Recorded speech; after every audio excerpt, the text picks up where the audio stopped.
नमस्ते बच्चों। आज हम अपने पाठ्यक्रम में से एक पद्य पाठ को देखने जा रहे हैं। उस पद्य पाठ का नाम है पेड़ होने का अर्थ। कवि है डॉक्टर मुकेश गौतम। पहले हम कवि परिचय देखते हैं। डॉक्टर मुकेश गौतम जी का जन्म 1 जुलाई 1970 को उत्तर प्रदेश के सहारनपुर में हुआ। आधुनिक कवियों में आपने अपनी विशिष्ट पहचान बनाई है। आपने आधुनिक भावबोध को सहज सीधे रूप में अभिव्यक्ति दी है।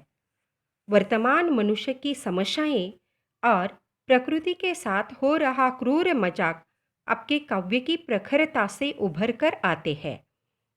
आप हास्य व्यंग्य के लोकप्रिय मंचीय कवि हैं, फिर भी सामाजिक सरोकार की भावना आपके काव्य का मुख्य स्वर है।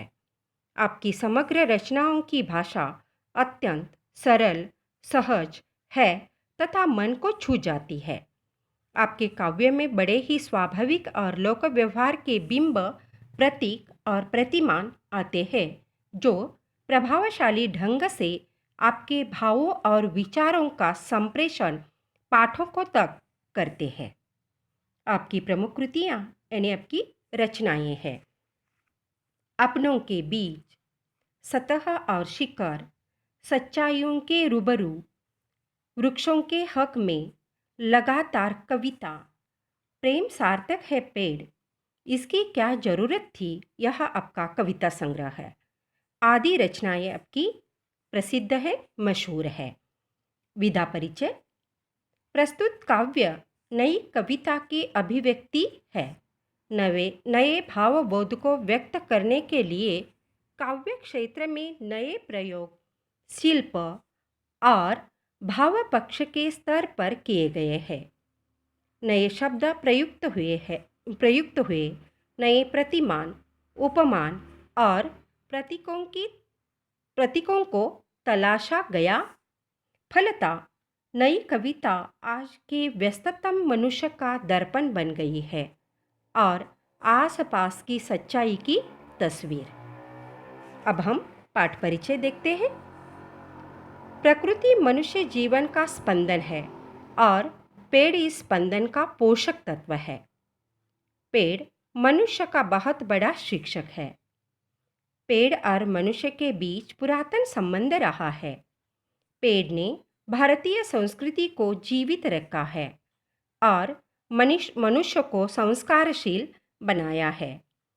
पेड़ मनुष्य को हौसला बढ़ाता है, समाज के प्रति दायित्व और प्रतिबद्धता का निर्वाह करना सिखाता है और सच्ची पूजा का अर्थ समझाता है।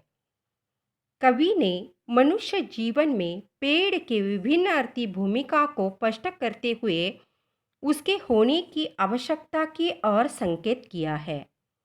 सब कुछ दूसरों को देकर पेड़ जीवन की सार्थकता को सिद्ध करता है। यह रहा कवि परिचय, उनकी प्रमुख रचनाएं, विधा परिचय और पाठ का परिचय। अब हम इस कविता का प्रकट वाचन के साथ साथ आशय भी देखेंगे। वैसे तो कविता 3 भागों में बटी हुई है। हम इसका भावार्थ जो है देने की कोशिश कर रहे हैं। पहले हम इसे प्रकट रूप में वाचन करते हैं, जिसे प्रकट वाचन कहते हैं। बाद में इसका विश्लेषण समझा देते हैं। आदमी पेड़ नहीं हो सकता। कल अपने कमरे की खिड़की के पास बैठकर जब मैं निहार रहा था एक पेड़ को, तब मैं महसूस कर रहा था पेड़ होने का अर्थ। मैं सोच रहा था आदमी कितना भी बड़ा क्यों न हो जाए, वह एक पेड़ जितना बड़ा कभी नहीं हो सकता। या यूँ कहूँ कि आदमी सिर्फ आदमी है वह पेड़ नहीं हो सकता। देखिएगा, अब हम इसका अर्थ देखेंगे। कवि ने पेड़ के माध्यम से मनुष्य को मानवता, परोपकार आदि मानव गुणोचित गुणों की प्रेरणा दे रहा है।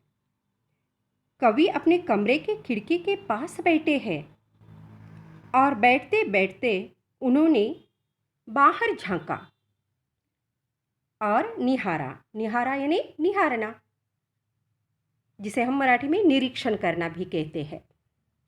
और वे प्रकृति का, निसर्ग को निहार रहे हैं, देख रहे हैं। तब उनके मन में अनगिनत विचार आ गए एक पेड़ को देखकर। पेड़ मनुष्य का हौसला बढ़ाते हैं। उसकी दान की प्रवृत्ति पर कवि ने सोचा और वे विवश हो गए।